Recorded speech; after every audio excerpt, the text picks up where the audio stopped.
Welcome back to another episode of this, and we're going to solve another problem from moment. And as I started the first episode from the moment, we're using vector approach, and for this particular question, we're going to use another vector approach for this. All right, then we see how far we go. So vector approach. So first of all, we are also going to use the same strategy in solving the first problem. So we said moment is equal to our force multiplied by our distance over here too as well. Then the force that we are having over here should be in terms of x, of y, and of z. Then our d here too should be in terms of our xi plus our yg plus our what? Our z key here. So at this point over here, we set moments. We are having our ij key here. So we're gonna have our x, y, then z. We're gonna have our fx, our fy, and our fz2 here as well. So first of all, let's solve this question together. So you can see that at this point over here, we are having our force over here, all right, and this is being located at the first quadrant, so it is moving from the origin to this axis. So this is our x, this is our y. So at this point over here, we can get something typically like this form here, right? So that means if this is our problem, this becomes our fy, then our fx comes here. So let's start with this one here by doing the same thing. So what's our distance? So our distance here, we are having this as our x here, then this as our y here. So our d here, all right, is equal to, so we are having our positive 0.5 here, I, plus our y here being 0.6 here, g. They don't have any place where you can say we have our zero what, our zero k here too as well. It's not necessary but to include it, but maybe you can have problems or questions dealing with 3D planes or 3D forces. Then lastly we have our what, our forces too as well. So let's begin with this. So if you want to begin our force, that means we must have the one at the x plane, then the y at y. So I can have here to be my y, here to be my x. So I can have our cos, all right, cos 38 here to be equal to my force on my what? On my fx here. So that's what you're going to do. Or you're going to get this to come here, right? Sorry.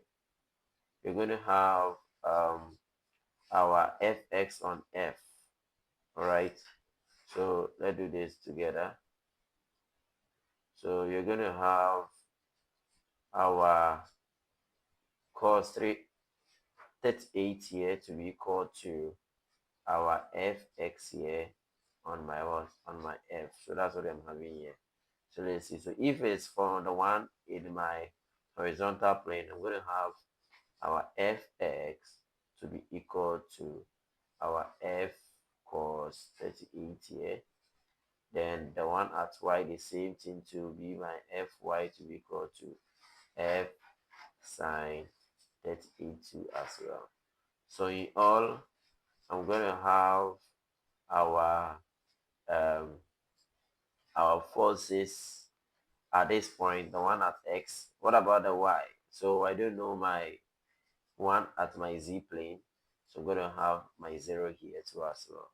So let's see. So I'm going to have my moment here to be equal to, so I have the whole of my I, my J, and my K here too as well. So let's see. So I'm going to have my I here. So that's my distance, right? So my D. So I'm having 0.5 here. I'm having my 0.6 here, then key 0. Then the next one is my what? I want at fx. So let's see. So if I have it here, so that means I'm having f to be what? 800, right? So I'm having 800 here cos, okay. So 800 here cos what? Cos 38 here, which will give me my what? Then what about this? The same 800 sine what? Sine 38 too as well. So let's see our 800 cos 38. So 800 cos 38, I'm going to get my 630 point what? So 630.41. Then the next one, I'm going to have my 40 492.53. All right.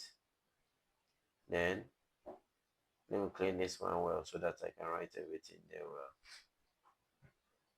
So let me do it well here again. So I'm going to have my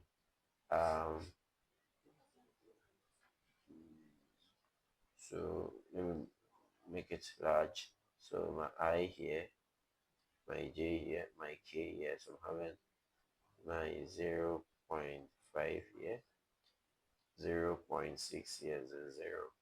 And this is 630.41. The next one is 492.53. And the next one is what? It's 0 here. So I have this. So I can easily solve for it. So my moment is now equal to, so you see, first your I will go here. So this will multiply this. So you're going to have 0.6 multiplied by 0 minus, then this one too, so it's like this. Then you have 492.53 here multiplied by 0 in my what? In my I plane, plus the next one to go at this point too. So first I'm done with this side, and next I'll now come to this side too. So 0.5 going to multiply 0.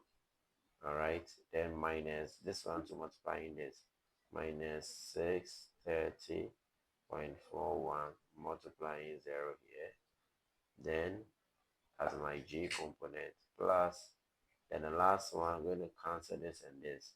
So 0.5 multiplying this. So 0.5 multiplying 492.53 here. Then I'm going to have minus 630 here. 0.41 multiplying 0.62 at this point. So this my K.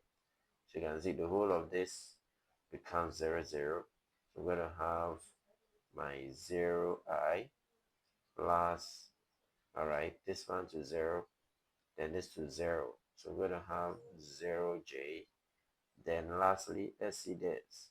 Now 0.5 here multiplied by 492.53. I'm going to get 24. Okay, so I'm going to have 246 point. So let's make it two decimal places. Then minus, then have another one here. That is 630 here, 0.41 multiplied by 0.6 here too as well. So I'm going to have this to be my 378.25 here. And this is my what? My K. So at this point over here, we are going to see that my M of the moment, all right, so my moment is now equal to, so you see, so this 0, this 0. So let's see, so you're having now having 2, okay, 246.27 minus 378.25. I'm going to get my what? I'm going to get negative 131.98.